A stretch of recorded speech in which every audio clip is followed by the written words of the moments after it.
Well, good morning. Yeah, how you doing? I'm fine, thank you, and hope you are doing good too. Yeah, sure, I'm good. I'm good. Thanks for joining us. So let's set the ball rolling. I want us to start with the election petition case so far. What do you make of the process so far? The petitioner on Tuesday brought their case to an end. I mean on Monday. What has been your expectation? Has it met your expectation? Let me say maybe from the angle of the petitioner. Well, thank you very much, and good morning to your distinguished viewers and listeners across the world. Okay. Um, Let me say that as petitioners, there are specific reliefs that we are taking for until such a time that the court makes a final determination on our plea as to whether our past relief will be granted. We cannot use words like satisfactory or not being satisfied to describe the process so far. Obviously, we do have some reservations. All the applications that we made since the genesis of the case have been struck out anonymously. Our lawyers have expressed reservations about those ones, but until the final determination of the case is made, we cannot say we are satisfied with the proceedings as they are taking place at the apex court of the land. Okay. Okay. Very well. Um, can you hear me? I can hear you. Okay, very well. So, what do you make of the first and second respondents who are of the view that they are also done, hence there wouldn't be a need for cross-examining the first and second respondents? Well, I wouldn't want to sound prejudicial, but I think that counsel for the petitioner, led by the venerable lawyer Chachichi Kata, made a strong case that none of the laws governing our election, none of the acts governing the conduct of the court makes it expedient for the first respondent especially not to present a witness to mount the witness box, especially when she has signed an affidavit, she has signed a witness statement, and actually indicated her willingness to testify for the interest of justice, for the sake of accountability, for the sake of ensuring that the people of Ghana who deserve to know the truth knows the truth. It is important for the EP chair to mount the witness box and be cross-examined. But we are waiting for that ruling today, so I wouldn't want to go too much into it. Okay. But I think that just as we saw in the 2012 election petition case, where former chairman, then chairman Afarijan, mounted a witness box, answered questions from all the councils, and Ghanaians were made to know what really occurred, what happened. It is in that incident that the same precedent has been set.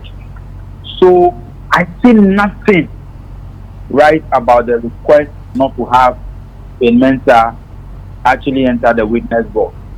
The bad precedent would be that if this is allowed to pass, where the Mensa does not come to answer questions in the witness box, it becomes an authority, a case for future cases where public officials will do a shabby job by giving just a witness statement or signing an affidavit and say they are not ready to mount the witness box.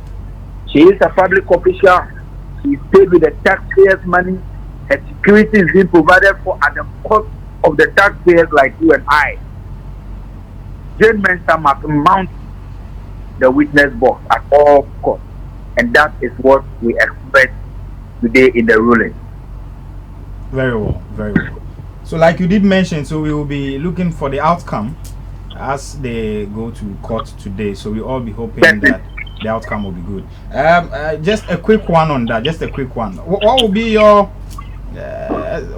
what will be your response? Should they go against you in a way that should the court say, well, they agree with them, hence they shouldn't appear? Will you be disappointed in a way? I will be surprised, but then I will leave the response to our legal team to give. They are in court making all the arguments.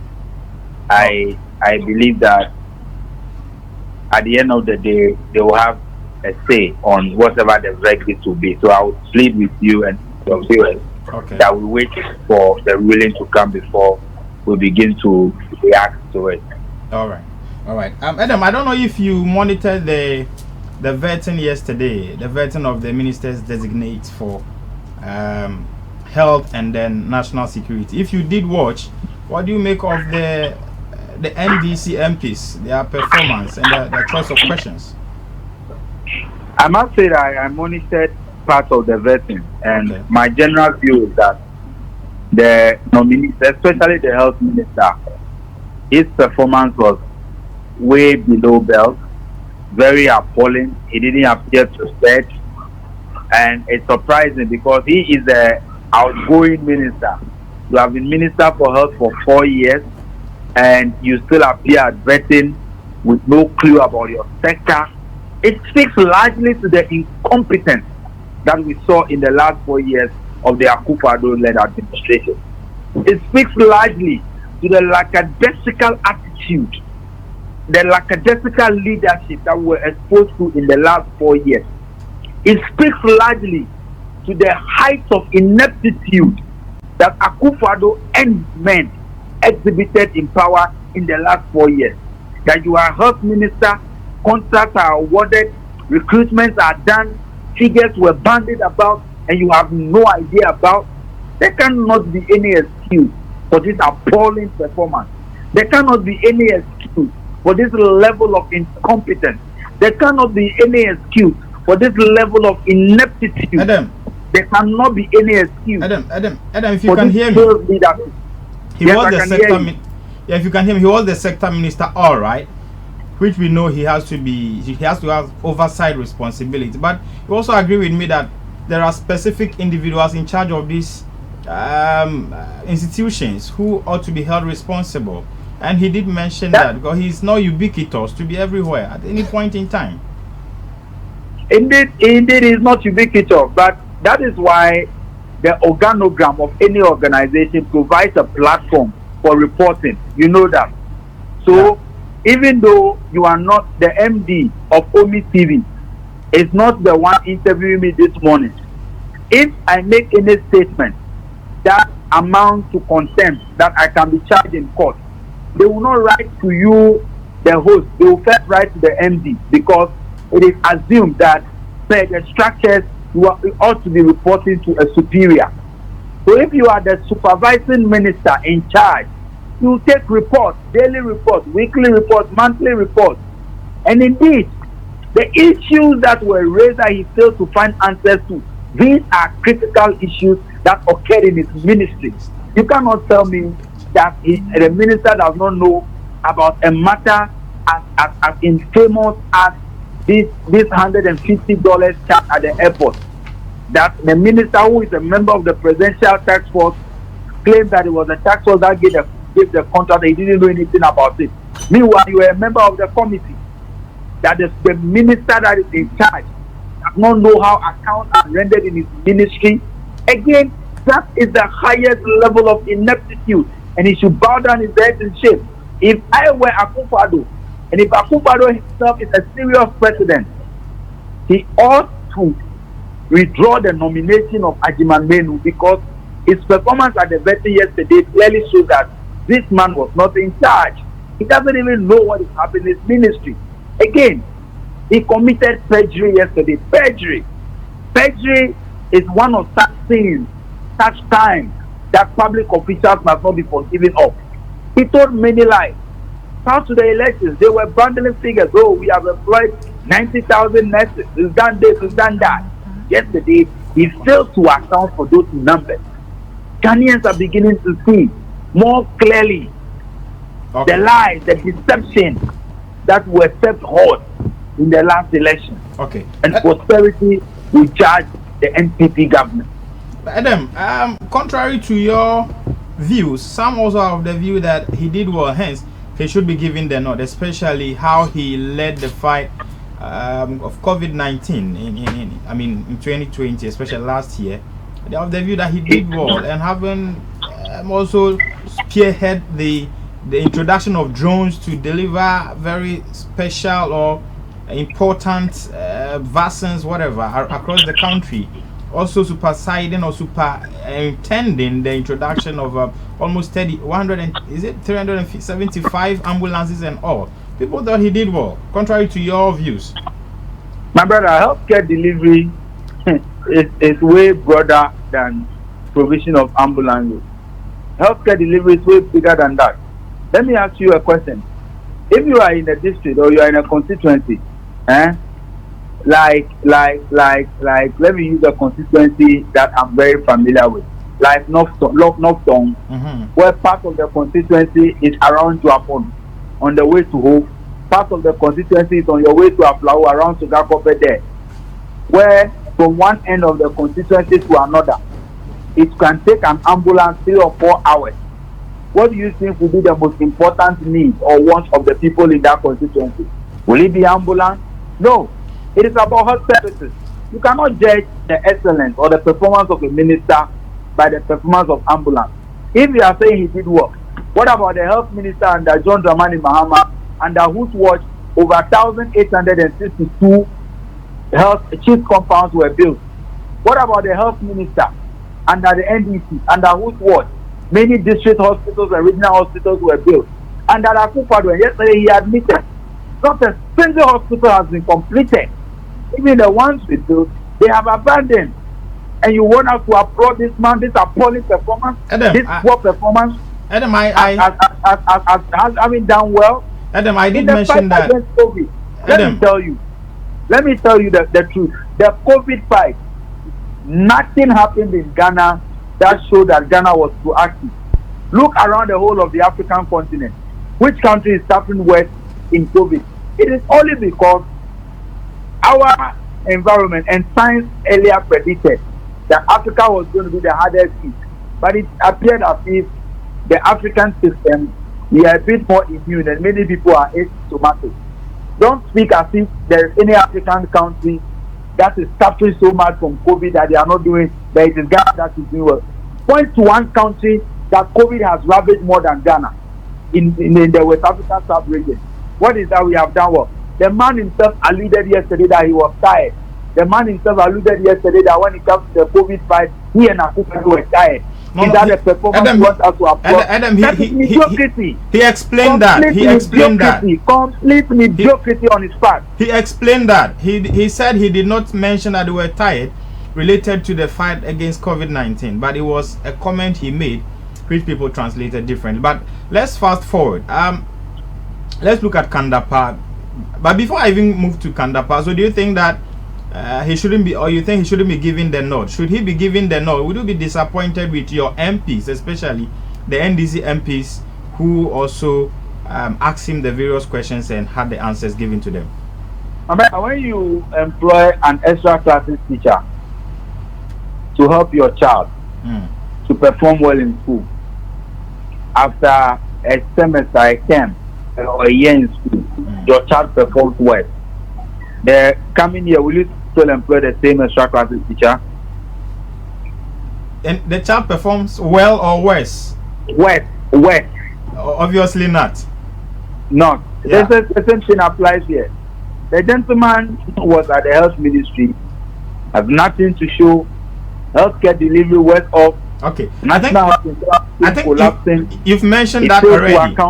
Yes, so I'm saying that. Yes. I am saying that. Yes. I am saying I will be really surprised. It will come to me as a surprise if Kweku Agyemang is made to pass to the vetting, especially after his very appalling performance yesterday. Very, very, very appalling. Okay. Very. And I was so disgusted watching him. Okay. Now, I asked of your MP, so you'll be disappointed in them indirectly, right? Our MPs are not in the committee alone. They are working together with NPP. I know, but and the NDC MPs alone rejection does not amount to a rejection of the nominee. They will present their report to Parliament. The Speaker will read the report. If there is a need for a vote to be cast on the nominee, that will be done. So at this point. Which will be done secretly, right? It will be voted. Yeah, it will be by secret by ballot. Each individual MP. Yes. Yeah, so it means that the MPs will be involved. I know that if such a vote to put in Parliament, okay, on the floor of Parliament, there are some MPs who I know are true to their conscience. Many of them actually who also vote against this minister because health issues are not political issues. And I'm saying, when this minister is presented for approval, I am sure that there are some MPs who also vote against him because they can all attest to the fact that he has been abysmal so far. Okay.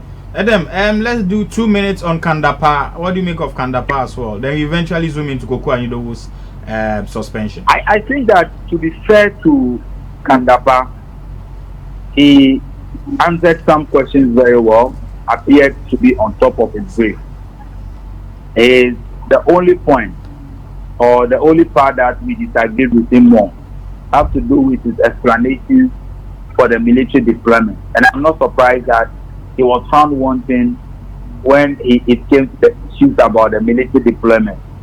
He was found wanting because we all know that some of the orders were given by the Commander-in-Chief of the Ghana Armed Forces, President Nana Addo Dankwa Akufo-Addo. We all know.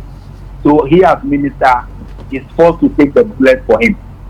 So we can understand that deploying military men to Techiman South to go and shoot and kill and maim people, these orders were orders given by the Commander-in-Chief of the Ghana Armed Forces.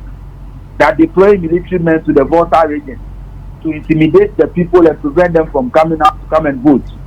These orders may not have been given by Kandapa. So I understand when he fails to answer such questions.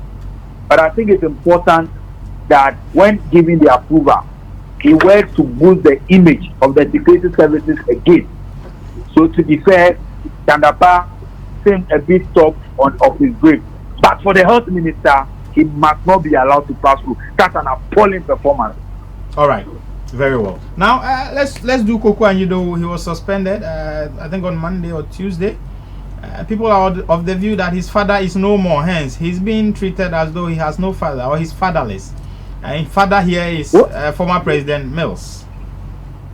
When President Mills died and I read his obituary, I saw one Samuel Kofi Mills as his son. I didn't know Koko Anyidowo was also his son. I'm surprised hearing that for the political first time. son, I mean. His political his prodigy. His prodigy. Professor Mills was the political father of President Mahama. Professor Mills is the political father of people like Okujeto Ablakwa, Omani Buama, and all of us. Professor Mills was the political father of almost every NDC member. Okay. So are we treating every NDC member the same way? Ludwig Roger, a former national youth organizer of the NDC, is one you can even consider one of the closest confidants of the late President Mills. Has he been suspended in the NDC? So let's not stretch this argument to a non-existing Professor Mills Mahama camp or something like that. Okay. We, as a political party, just like any party, there are disciplinary committees or disciplinary measures that we take against members when we feel that they have flouted any of the rules. I am not a member of the disciplinary committee. I am not a petitioner. A petition was sent by some other members who believe that my senior brother Koko Anyidowo has behaved in ways that actually was not in the interest of the party. If after considering this petition, the Functional Executive Committee, of which I'm a member of, finds it prudent to sanction him, I don't think that we need to personalize it. Several others have been sanctioned in this party before. If you recall, a few years ago, our Deputy General Secretary then, Kofi Adam, was suspended. Today, he's finished serving his suspension, came back into the party, became national organizer, became national campaign coordinator. Today, he's a member of parliament. Okay. There are many others who have felt similar suspensions and they are back in the party. So I don't think that we need to stretch this argument about Koko Anyidowo and begin to make it personal. Okay. So we, as a party, are a disciplined party, and we are only working with our structure. Okay, so meaning the possibility of he even returning to become the flag bearer is very, very, very likely, right? It could happen, right? Those who were suspended and came back and became MPs and national organizers and co, when they were suspended, they put up good behavior, they repented from their ways, and the party accepted them back into the fold. Okay. It is not automatic that when you are suspended and you come back, it means you become anything in the party. It has to do with your personal behavior, and I believe that at the end of the day, whatever he does must be in the interest of the party. Okay. Finally, Edem. Let me ask you, as Edem, and not a leader of the National Democratic Congress, what do you make of his utterances? I mean, Koko Anyido, do you think that he's been kind to the party? Well, I honestly do not have a view, a personal view on his utterances. Okay. I think that Koko Anyido has been a member of the party for a long time. Okay. He ought to know what is good for the party and what is not good for the party. Check has found his utterances has not been in the best interest of the party. I cannot express my personal views on his statement. Okay. Edem Agbana, Deputy National Youth Organizer of the National Democratic Congress, we are grateful for your time. Thank you very much. I want you to join us to advocate that Koko Ajimamenu, for the sake of national interest, should not be given the nod again as Minister for Health. That's an appalling performance. Thank you, Edem. Thank you. So that was the Deputy National Youth Organizer of the National Democratic Congress.